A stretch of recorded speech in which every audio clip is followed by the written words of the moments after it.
Hello everyone, my name is Glacy and I am from Brazil. Today in my teaching world I have a very special guest. It's teacher Karlee from English Language Games. Hello, hello!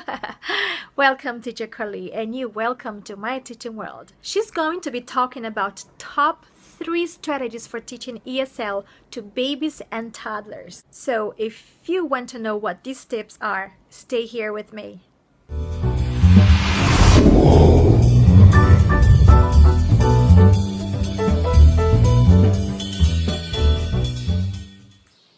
Hello, teacher Karlee here from English Language Games. And in this video, I'm going to teach you my top 3 strategies for teaching ESL to babies and toddlers. So just before we get started, I just wanted to say a quick shout out thank you to Glacy for having me on her show, My Teaching World. It is an honor to be a part of this community. So thank you so very much, and let's get started.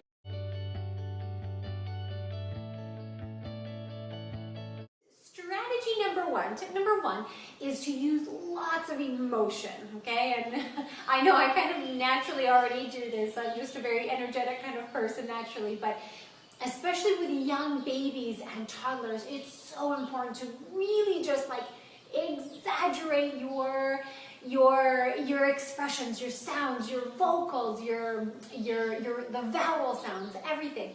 Normally it's referred to as caregiver ease. It's sort of this it's kind of like this natural kind of high-pitched way that we talk to babies and to toddlers. And actually studies show that the reason why we do that is because babies' brains, they can actually identify the different sounds, like the different range of vocals in a language, the more we exaggerate it. So it's actually a way to help them learn the language better. And just kind of on a side note, I also read some research that they're showing that it could possibly also help adults learn a second language better as well, to kind of exaggerate these sounds, because it helps you, pinpoint them a little bit easier. Strategy number 2 for teaching ESL to babies and toddlers is to start introducing some baby sign language. So I personally use ESL.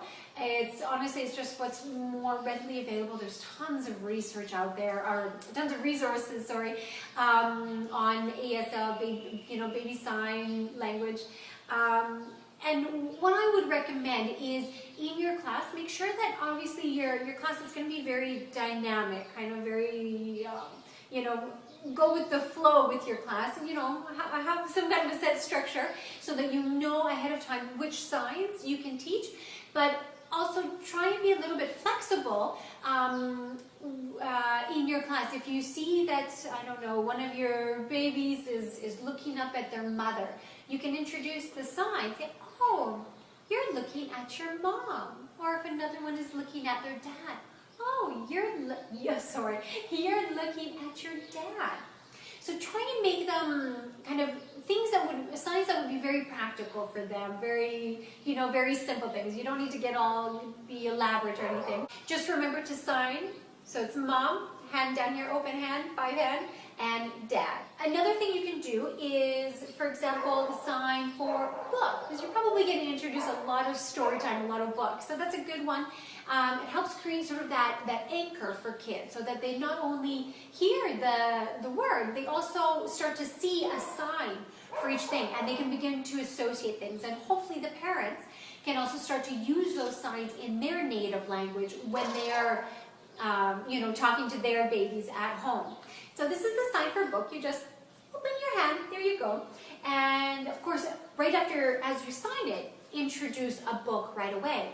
And then maybe during the book, for example, here's another easy one, is a bird. So you just kind of take your 2 little pincher fingers and make a little beak, bird. So as you're reading the book, you're making the sign, bird. And then later on, when you, for example, I don't know, if you're being a little bit more interactive and you're showing and you're using some props for your story time to help make it more engaging and interactive for them, you can still, again, use the sign bird, so that they can start to see and hear the same word and the same sign used in various different places and in different ways. Here's just another example. Fish. So just your little hand and it just swims through the water. And later on you can introduce that again as you've got maybe some little finger puppets that come along. You could say, the fish, okay? So that was number 2 strategy, to start using some ESL signs.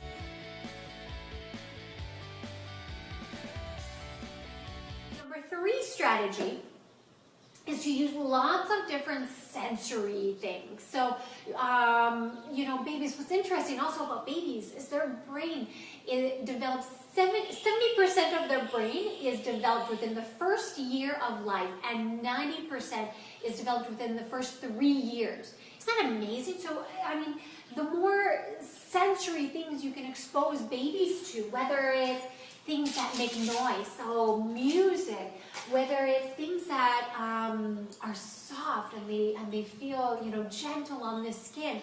Just of course, just want to give a little warning warning ahead of time. Just make sure, of course, that it's things that are safe for babies, that if they do put it into their mouths, it's not going to harm them in any way. So lots of different sensory things, whether it's the noise, things that touch, things that, so puppets are lovely too, okay, things that move so they can follow with your eyes.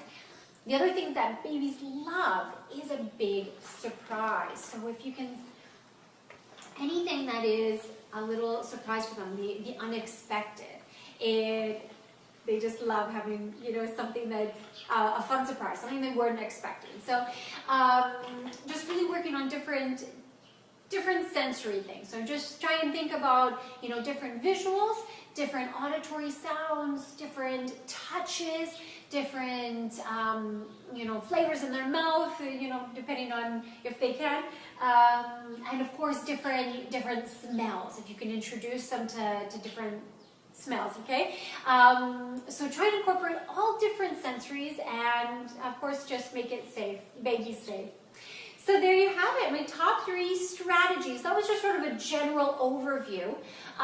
So number 1 is use lots of emotion, okay? Babies learn best and learn languages best through emotions. Number 2 is use baby sign. And number 3 is use lots of different sensory stimulants, okay? And there you go. There you have it. Top 3 strategies for teaching ESL to babies and toddlers. Again, I'm teacher Karlee from English Language Games.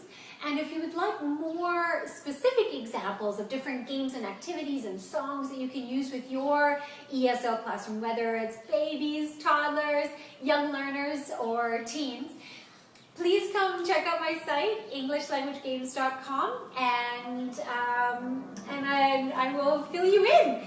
So thanks so very much. All the best. Thank you, Karlee, for these 3 wonderful tips.